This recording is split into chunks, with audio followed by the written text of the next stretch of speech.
Moje ime je Jana Gospeti, sem direktor računovodskega servisa Enras.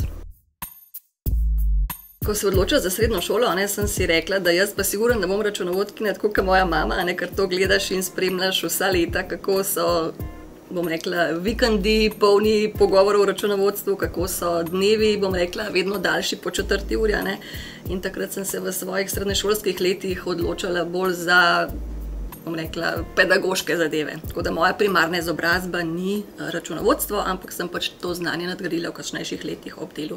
Potem pa pač vidiš v življenju, da so ti določene stvari pisane na kožo, ne samo po genih, ampak tudi po nekak spominih. Ugotoviš, da ti številke ležijo, da vidiš, si zapomniš, da skalkuliraš, znaš pretvoriti v vzrok posledico, in te stvari potem te prevedejo tudi do tega, da rabaš tudi en določen papir za takšno stvar. No, ravno iz tega vidika sem se potem tudi odločila, da grem svoje znanje potrditi še na eno vrsto izobraževanja, se pravi v tistem obdobju pred 2 leti, ko sem se odločila, kaj bi se potrdilo v tem smislu, sem se odločila pač za NPK računovodja.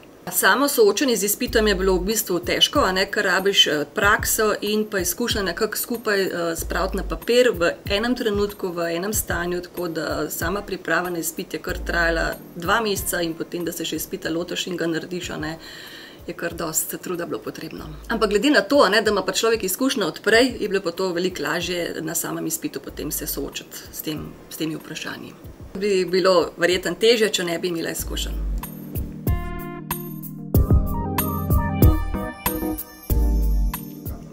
NPK, ker izkušnje štejejo.